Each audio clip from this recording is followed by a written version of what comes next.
OMG's boys, girls, in-betweeners, welcome back to another episode of Lab Partners, but we're taking things a little bit of a new direction because I want to make some short, kind of bite-sized learning episodes rather than just having a full 45-50 minute episode of me just training in the lab. Let's break it down into some core components that can help anyone, because we get a lot of requests for videos for how to make, it past silver, make it past gold, make it past platinum, whatever.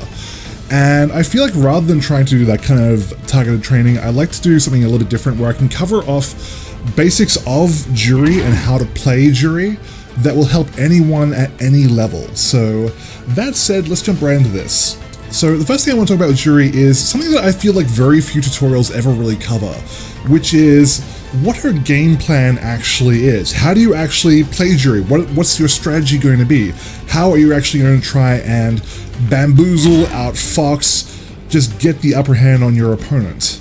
And that's the first thing I want to cover in this episode today. So Juri, to my mind, is a character who works best when she is neutral and spacing. Now, this is something that I've come up with myself. I never really learned how to play Juri from anyone else. It was just a lot of grinding and a lot of experimentation, and I really feel like she's a character who works best around this kind of range here.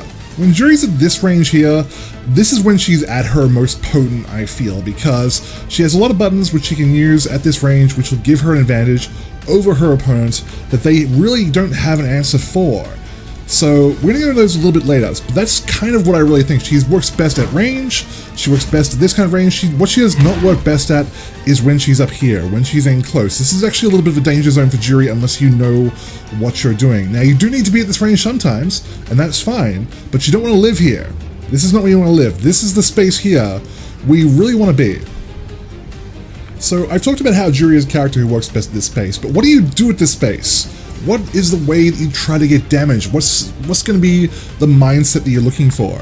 And with that kind of in mind, the thing you should be going for is really pokes. Now, Juri's got a lot of good buttons, and we'll cover those in a moment, but really you want to be poking them at range because Juri has some excellent range on her pokes. I've covered these in other videos before, but it's really worth reinforcing that some of her pokes are just really outstanding in terms of their range.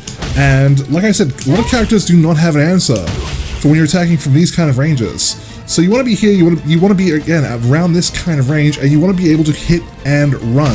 So by hit and run, what I mean is you want to go in, you want to get your damage, and then you want to get out. Because Juri does not have good frame advantage on her moves. A lot of her moves leave her at minus, especially when on block. So that being the case, she wants to hit and run, get in, get her damage, and get out. She's not going to be like Cammy or Akuma or anyone else who works a lot better when they're in closer and constantly applying pressure. So we talk about hit and run, we talk about going in and getting damage and getting out, but why do you want to get out is the real question. Beyond the fact that these buttons have a good range, what is the reason you want to get out? Why don't you want to live in this space like I was just talking about? And there's actually a very good answer for that. And it comes down to the fact that, as I mentioned, Juri does not have good frame advantage on her moves. A lot of Juri's moves are minus. Even her basic buttons are minus. This is minus. This is minus. This is minus. This is minus. Everything is minus except for 4 different buttons that Juri has, which are this, this, this, and this. If you're not pressing those 4 buttons, you're minus. Even your, like, special moves, EX moves, doesn't matter. They're all minus. So, that being the case, why do you want to retreat to back here? And that's because these moves, like I've talked about, have very good range. Standing mean kick is one of the best buttons flat out in the game. There are few characters who can boast a normal button better than this tool. It comes out in 5 frames. It's -4, but it comes out in 5 frames and has a great reach to it. So if it's -4, why do you want to use it? And the answer to that is because if you're using -4 buttons at this range, you're going to get punished for it. There's going to be plenty of tools that your opponent has if you're at this range throwing out -4 buttons. Standing heavy kick is -4. Yeah, we can turn on frame advantage in terms of color. And we can set Akuma to block everything.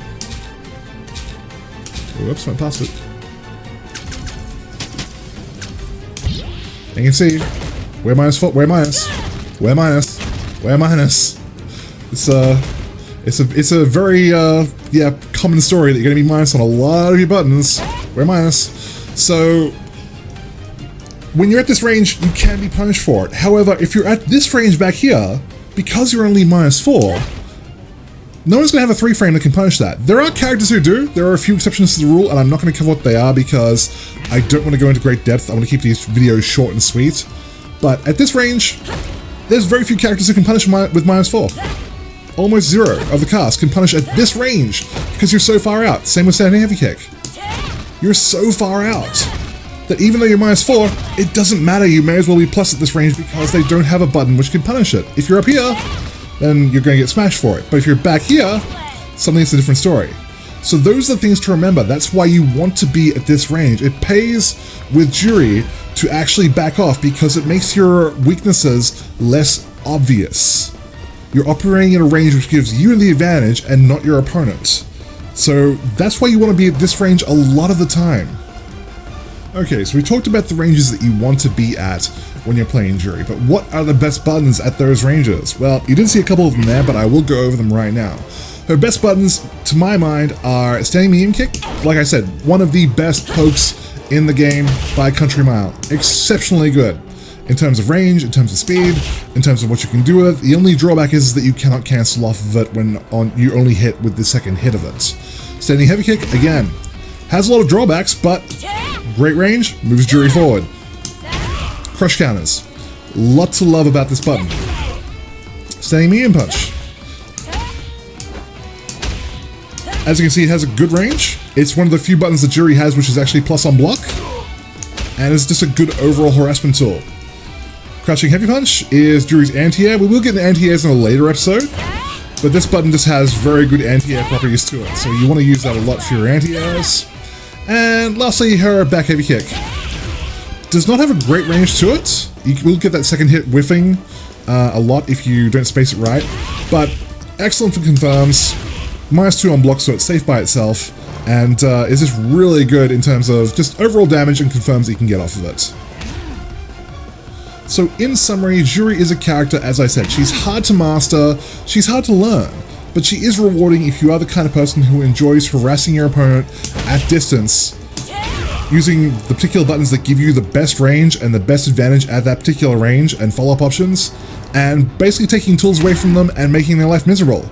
If you're that kind of person, that's what you want to do with Juri. You want to just make their lives as uncomfortable as possible and make them afraid to approach you. Make them work to get past this leg.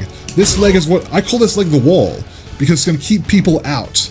So you definitely want to be using these buttons, learn what they do, learn what the most effective ranges they are to use them at, and make the best use of them with that being the case. But that's it for now, guys. I hope you enjoyed this first episode of the new Lab Partners. Let me know if there's any questions that you have, the things that we covered in this episode, and I'll be back very shortly with the next episode and how you can improve your Juri and work your way up the ranks online. Till then, kisses, hugs, and belly rubs. I'll see all of you very soon.